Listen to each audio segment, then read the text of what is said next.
Happy fall. This is the painting we are making, and for this you're going to need your basic outline. Once that's done, you only need your yellowy orange at first. You don't need your black or your gold just yet. You're going to wet your brush and you're going to make small horizontal brush strokes all the way across. We're going to be working in layers, so starting with the biggest areas and then making our way towards the smallest details.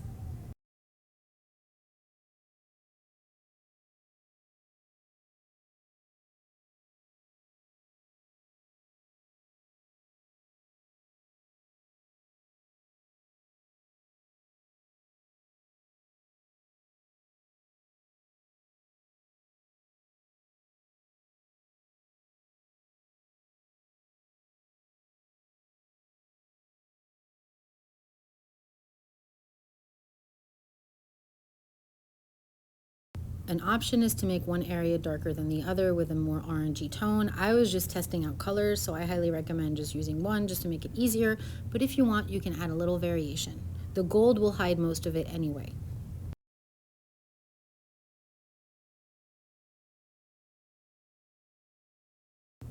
With your yellow still slightly damp, you can start adding your gold. The gold is quite transparent, which is why we want to water it down and then add it on top of our yellow to create that iridescent look.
Next, you're going to add horizontal brush strokes with your black, so your darkest areas, and go all the way across.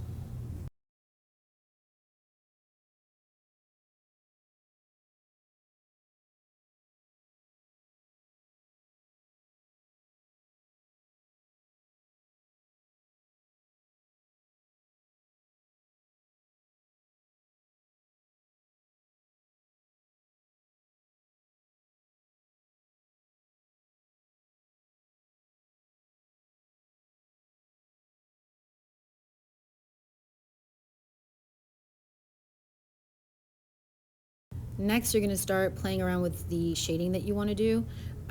White is going to be way too contrasted, but if you blend it in too much, which is what I'm about to do, then it's going to be not contrasted enough. So you're just going to play around and go back and forth when it's wet, when it's dry, adding the shading that you want. You want to make it in circular strokes or in strokes that go towards the moon as opposed to away from it.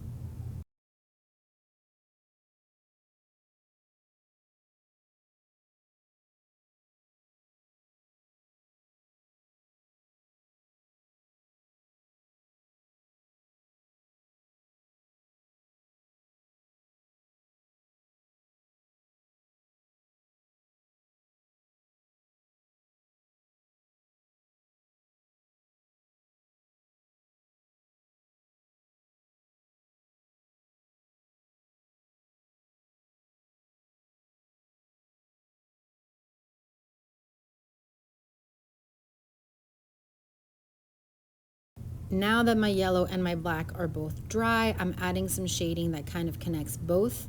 and so that the yellow doesn't get doesn't contaminate my white, and it's giving me the opportunity to create some shading that's a little less contrasted, but that's still noticeable. Also, because both sections are dry, it's creating the texture that I want by not blending into one or the other. Make the clouds go from small to significantly larger towards the moon so that your eye is directed from one edge of the paper towards where the moon and the tree will be.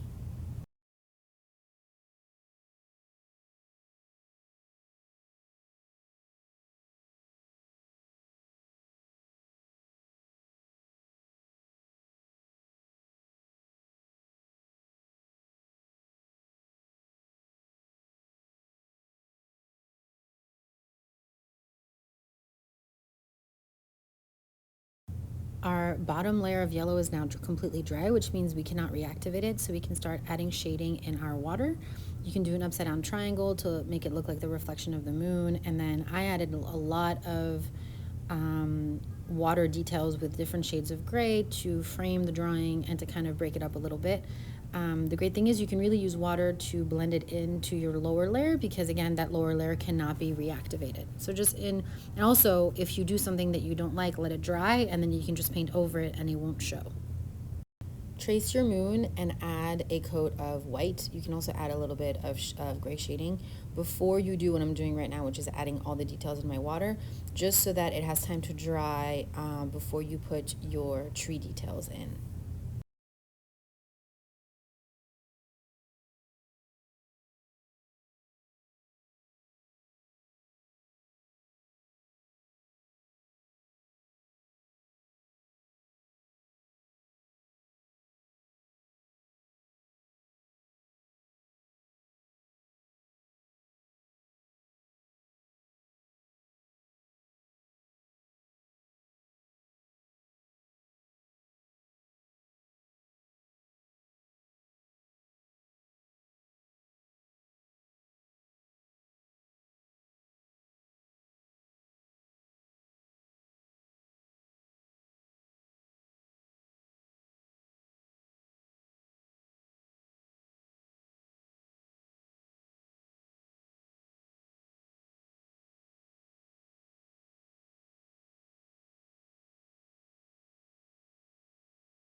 I start playing around with the gray details to make it look more like an actual moon as opposed to just a white circle.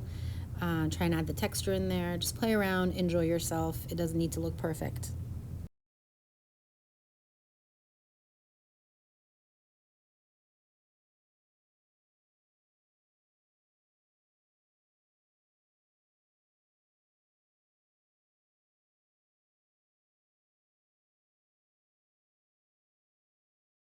Add any final touches that you want, and then you're all set. I hope that you enjoyed making this little painting.